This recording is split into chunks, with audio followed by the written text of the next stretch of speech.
देखने गया तो लड़की देखने गया तो लड़की तो देखा, सास को भी देखे आया, है ना।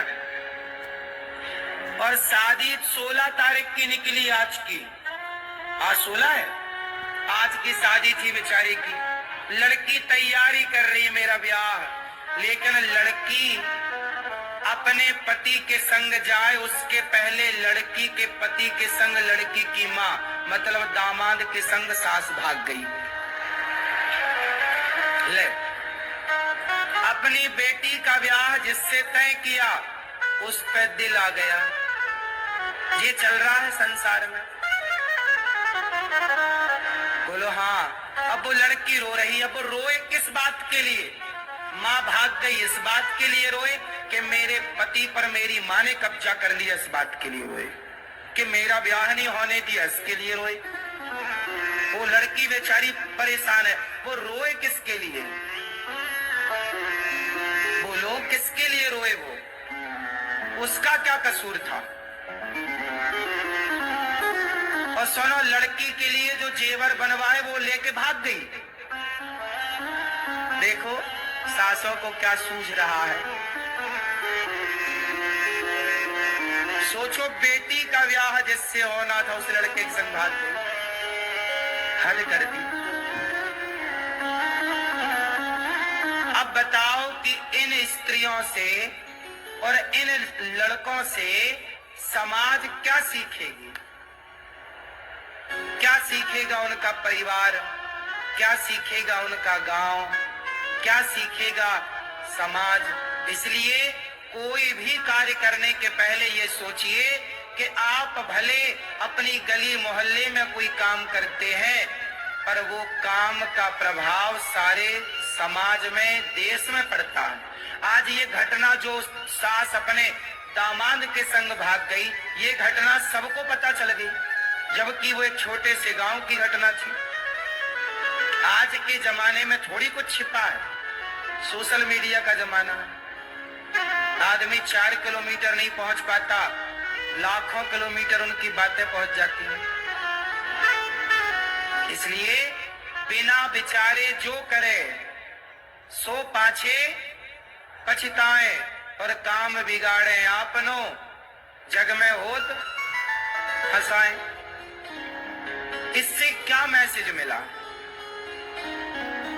अच्छा ये बताओ, उसकी लड़की की मां अपने दामाद के संग क्यों भाग गई?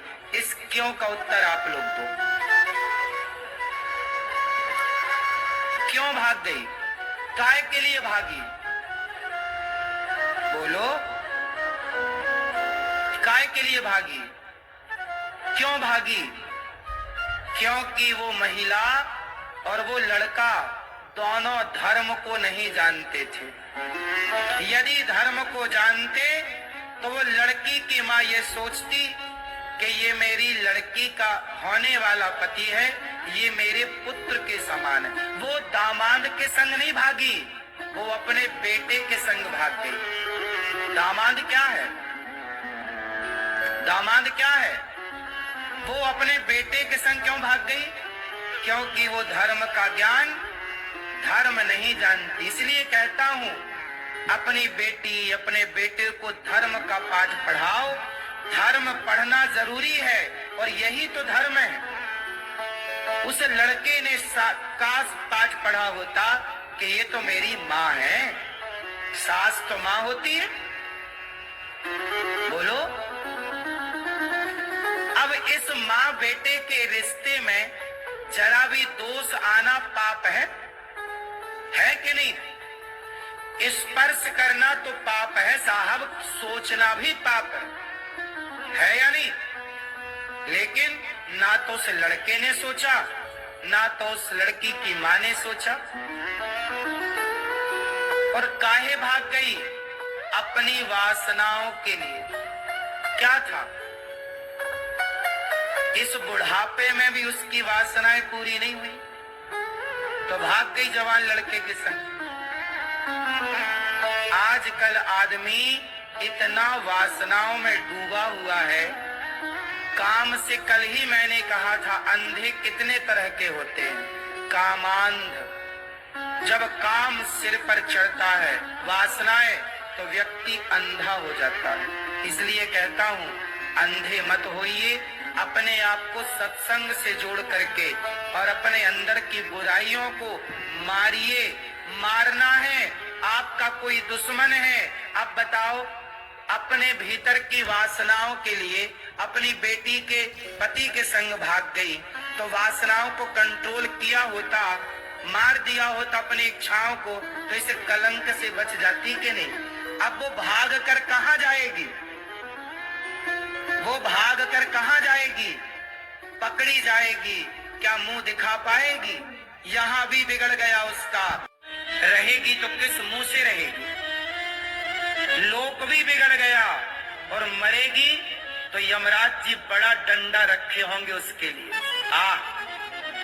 भगाता हूं तुझे दामाद के साथ।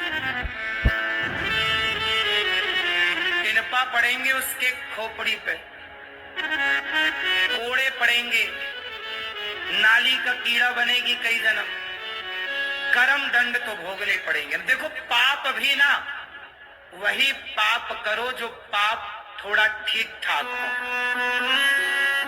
पाप भी करो चलो, पर वो पाप करो यार जो माफ हो, जिनमें माफ की संभावना हो। वो पाप मत कर लेना जिन पाप में माफी की संभावना। पाप भी कई तरह के होते हैं, सामान्य पाप, महापाप, ये पाप अलग अलग तरह के होते हैं। चींटी मारना, हम रास्ते से जा रहे हैं, चींटी पांव के नीचे मर गई, गाड़ी के नीचे मेंढक मर गया, सांप मर गया, ये पाप है।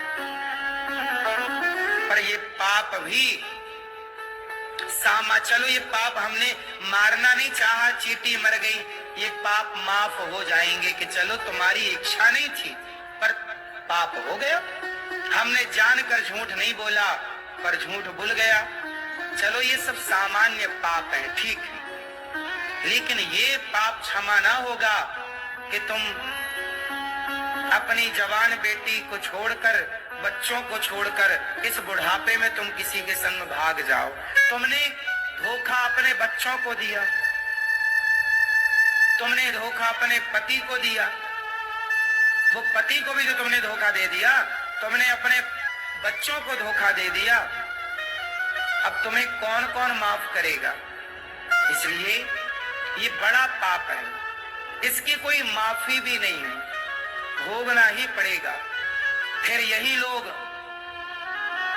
संसार में तरह तरह का कष्ट पाते हैं, तो लोग कहते हैं कि देखो कितना कष्ट पा रहा, जरूर ये किसी जन्म का पाप था, जो अक्षम्य पाप था, जैसे क्षमा नहीं किया जा सकता था, उसे भोगना पड़ रहा। कोई अंधा है, कोई लंगड़ा है, कोई बहरा है।